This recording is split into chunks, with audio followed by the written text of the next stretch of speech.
इस खबर के प्रायोजक हैं एएस ब्रांडेड लॉट वाला, लाल क्वार्टर, कृष्णनगर, दिल्ली। शफी साहब, सरकार वक्फ वाले मामले में कोर्ट गई, सब कुछ हुआ, हमारे लोग भी कोर्ट गए और एक बहुत खुशाइन वहाँ से खबर आई और कुछ चीज़ों पर जो है उसमें रोक लगाई गई है। अब इन सारे मसलों को आप कैसे देख रहे हैं? क्या लगता है कि क्या सरकार को इससे कहीं ना कहीं सरकार बैकफुट पे आई है, जो एपिसोड सारा हुआ है देखिए, सुप्रीम कोर्ट में? सरकार, एक तो सरकार की बात ना करें आप, सरकार आई है। सरकार में जो लोग बैठे हुए हैं बदनीयत, ये उनकी बात है। सरकार में बदनीयत जो आगे बैठ गए हैं, ये उनका सारा खेल है। और वो हर एक साल में, 1.5 साल में, 6 महीने में एक नया इशू क्रिएट करेंगे। आप देखिए, 2014 से लेकर अब तक का जायजा उठा के देखिए आप, कितने इशू खड़े किए गए हैं।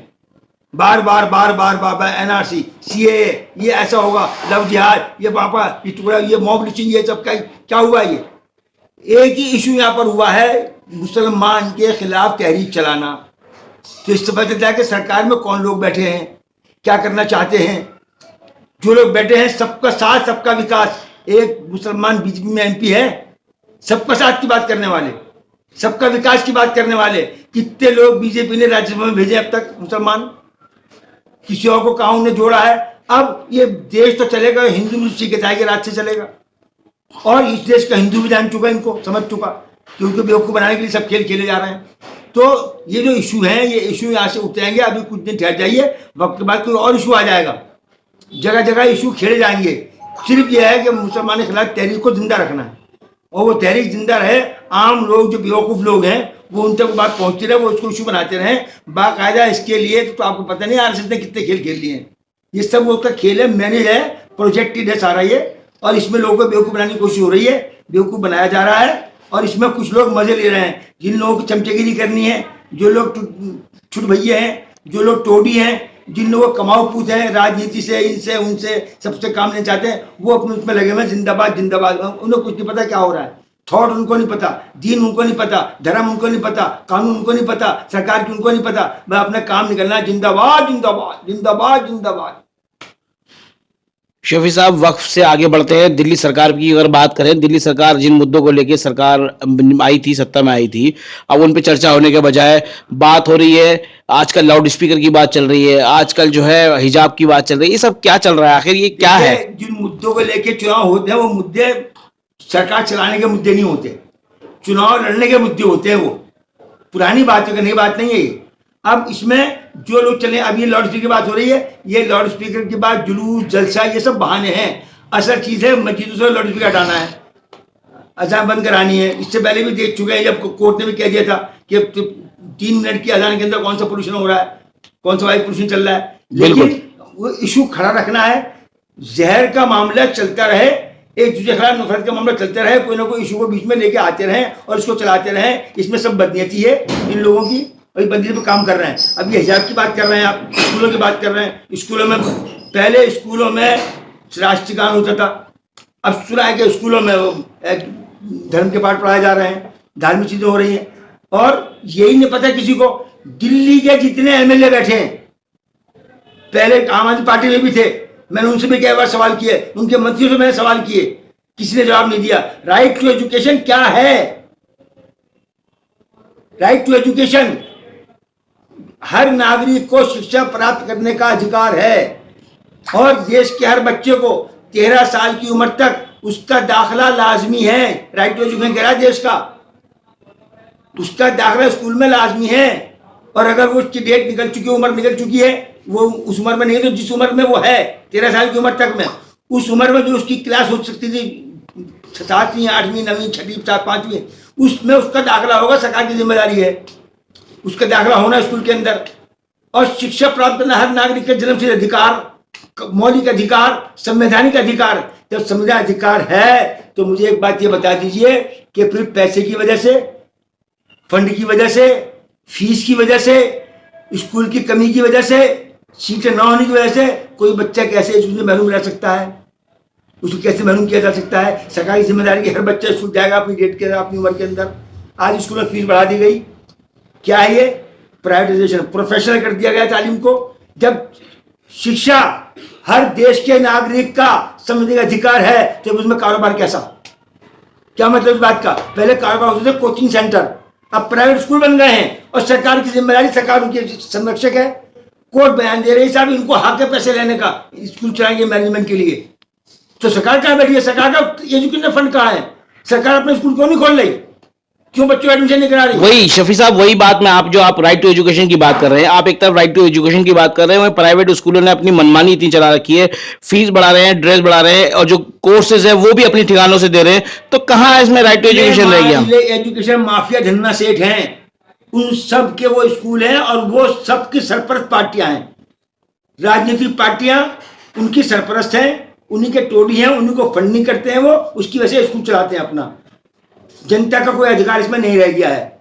आज तो जब से भाजपा की सरकार बनी है, अब तो सरकारी स्कूल में भी लोग डोनेशन मांग रहे हैं, पे फंड मांग रहे हैं, रिश्वत मांग रहे हैं सरकारी स्कूल में भी। तो कहाँ रह गया कुछ? राइट टू एजुकेशन के तौर पर हम तो मिशन एजुकेशन की तरफ से बात कर रहा हूं मैं।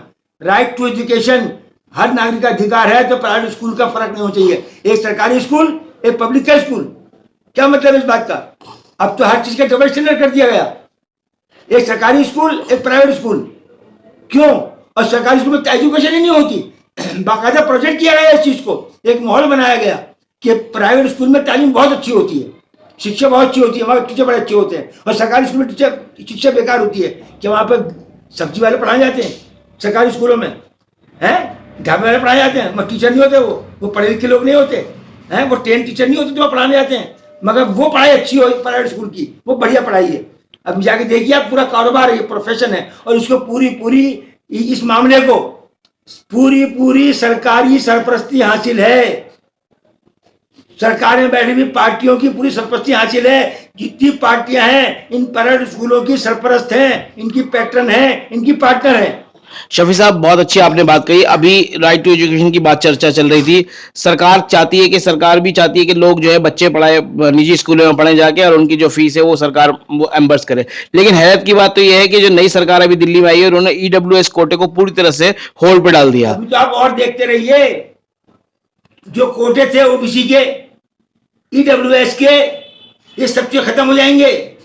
ये खाली जबानी बातें हैं। आप सरकारी अफसर में जाके देखो, एसडीएम ऑफिस में जाके देखो, मनमानी हो रही है, ओबीसी सर्टिफिकेट नहीं बन रहे हैं, मनमानी करके नई कंडीशन लगाई जा रही है उनके ऊपर, उनके वेरीफाई किए जा रहे हैं डॉक्यूमेंट को जबरदस्ती, ताकि इनका एडमिशन हो। एक बच्चे का एडमिशन होना है 15 दिन में ओबीसी सर्टिफिकेट बन सकता है, उसकी डेट है, ड्यू है उसकी, इतने दिन में आपको प्रोसेस पूरा हो जाएगा। अब उस बच्चे का ये वेरीफाई नहीं हुआ, ऐसा नहीं हुआ, वैसे नहीं हुआ, मालूम है 3 महीने उसको वहीं पड़े लग गए, डेट निकले, उसकी एडमिशन खत्म, एडमिशन साल खराब हो गया उसका। ये सब दफ्तरों में चल रहा है, अफसर मनमानी कर रहे हैं, और कोई वॉच मॉनिटरिंग नहीं है कहीं भी। ओबीसी कमीशन कहीं नहीं है, माइनॉरिटी कमीशन कहीं नहीं है, समझे, गिनवे सेल कहीं नहीं है, SC/ST सेल कहीं नहीं है, ST/SC कमीशन कहीं दिखाई नहीं दे रहा। आप कोई जाके आदमी शिकायत किससे करे? आज लोग डरते हैं शिकायत करने में, हमारे बच्चे का ये खराब ना हो जाए, बच्चे ऐसा खराब ना हो जाए। कारोबार आपने एजुकेशन कारोबार बना दी, सेहत को कारोबार बना दिया। प्राइवेट अस्पताल, क्या बात है साहब, बहुत बढ़िया काम चल रहा है। सरकारी अस्पताल देखते फिर आप, कहीं कुछ भी नहीं है, बस जनता को आपस में लगा दिया, मुसलमान आपस में लड़ेगा, हिंदू मुसलमान आपस में लड़ेगा, सब लोग आपस में लड़ते रहेंगे। कहीं ना कहीं इन सब चीजों के लिए सरकारें जिम्मेदार हैं और आवाम भी जिम्मेदार है। वो थॉट जिम्मेदार है, सियासत के लिए, सरकार बनाने के लिए जो पार्टियां इस्तेमाल करती हैं वो जिम्मेदार है। पार्टियों ने सरकार बनाने के लिए मजहबी मुनाफरत को आगे बढ़ाया है, उसी को इशू बनाया है। आप योगी को देख लीजिए क्या कर रहा है बैठा हुआ। चीफ मिनिस्टर संविधान की शपथ लेके जा रहा है और रक्षा करेगा सिर्फ हिंदुओं की जान की बात की, और किसी की नागरिकों की नहीं। देश के नागरिकों की रक्षा के लिए नहीं आया वो हिंदुओं की रक्षा के लिए आया है। धर्म, मस्जिद, ये चीज, ये हिजाब, ये बुर्का, ये ऐसा, ये वैसा, इससे आपको नजर नहीं आएगा। गोश्त पे पाबंदी, नमाज पे पाबंदी, अजान पे पाबंदी, मस्जिद में मंदिर ढूंढो, बस इसके अलावा कुछ नहीं है। इसी पर देश चलना है। धर्म फैलाएंगे तभी तो पार्टी चलेगी, तभी तो होगा, वरना असल बात कहा जाएगी। एक किसी भी ऐसे हिंदू आदमी पूछो जो गालियां बक रहा हो किसी को, उससे पूछोगे भाई तेरे बच्चे की तालीम का क्या हाल है, तेरे घर में कारोबार का क्या हाल है, तू क्या कर रहा है, वो कह देगा आजकल बड़ी महंगाई हो रही है, बड़ा ऐसा हो रहा है वैसा, उस पर नहीं बोलेगा वो। उसका जहन बिल्कुल माफ कर दिया, तो तू लज्जा धर्म के ऊपर, बस यहीं से तुझे जन्नत मिलेगी, यहीं से तुझे स्वर्ग मिलेगा। और सब चीज के जिम्मेदार पूरे भारत में हर बुराई का, हर सबका जिम्मेदार सिर्फ मुसलमान बना के रख दिया गया। मेरे तमाम दोस्त हैं, मुझे सरकारी अफसर भी मेरे दोस्त, सब लोग सेकुलर लोग हैं, लेकिन इन्होंने जिस तरह घुट्टी पिलाने की कोशिश कर रहे हैं वो खुद परेशान है बेचारे की, क्या करेंगे, क्या हो रहा है, ये क्या चल रहा है। ये जिसको जो मर्जी जहाँ बैठ के मर्जी कर लो, और सबको सोच उठा के बेवकूफ बना के रख दिया गया कि तुम राजनीति करनी तो ऐसे करो। कोरे कोरे नेता के धोरे, सारे टपोरे नेता के धोरे, इलाके के छिछोरे नेता के धोरे, ना तोरे ना मोरे नेता के धोरे। हमारा नेता कैसा हो जिसकी जेब में पैसा हो, अकल का चाहे भैंसा हो, जेब में उसकी पैसा हो, ऐसा हो या वैसा हो, जेब में उसकी पैसा हो, बनाया जाओ बेवकूफ। अब वो जब पैसा है तो पैसे की सेटिंग भी करेगा भाई। वो जब कार्यकर्ताओं के लिए, उसके लिए राजनीति करने के लिए, चुनाव के लिए उसको पैसा देगा तो पैसा लाएगा कहाँ से फिर वो उन्हीं से सेटिंग करेगा, उन्हीं से सेटिंग करेगा, उन्हीं से बैठ कर बनाएगा, उसकी दुकान तो वहीं चलेगी। कोई कहाँ से लेके आएगा? वो उसी में कर रहा है तो उसमें एडजस्ट कर रहा है, क्यों खामा पंगा लेगा? कोई भी चुनाव नुमाइंदा, तुम अभी बात कर रहे थे, तो कोई पंगे क्यों लेगा किसी से? ये कौन से काम आने वाले हैं? ये पब्लिक में, आवाम में जोश है का, जज्बा कहाँ है? और फिर सबके कहीं ना कहीं फायदे मौजूद हैं। सही बात जितने है। नेता बैठे हैं, जितने लोग बैठे हुए हैं, हाँ, वो लेकिन वो फायदे छिपी हुई उनकी, फायदे अपने देख रहे हैं, ठीक बात है। अब उनको भी चेक करना है, उन्हें भी डिफेंस करना है। हम तो सब चीज देख रहे हैं बैठे हुए भाई। मालिक के शुक्र है कि कानून आज मौजूद है। वक्त के मामले में कानून ने अपना काम किया। हम तो ये कहते हैं, जब तक इस देश में कानून का राज रहेगा, कोई मायका इस देश को खराब नहीं कर सकता। धर्म की नफरत फैलाने का काम कर ले, बुराइयां काम कर ले, बुरे फैलाने का काम कर ले, हमारे देश में जब तक कानून मौजूद है, कानून की बालादस्ती मौजूद है, कानून का राज मौजूद है, इस देश में कैपेसिटी में भी तो हिंदू है। जो क्या शानदार बात कही उन्होंने, किस तरह से उन्होंने मुकाबला किया है उन सब चीजों का। पार्लियामेंट में किस तरह मुकाबला करते हैं, वो भी तो हिंदू है ना। तो सारे हिंदू ऐसे नहीं है। ये तो सियासत के लिए हिंदू गर्दी फैलाने की बात करते हैं, ये सब गलत है। हमारे हिंदू भाई एक से एक बड़ा दोस्त हमारे जयप्रकाश अग्रवाल बैठे, कभी देखा आपने कैसी बात करते हुए?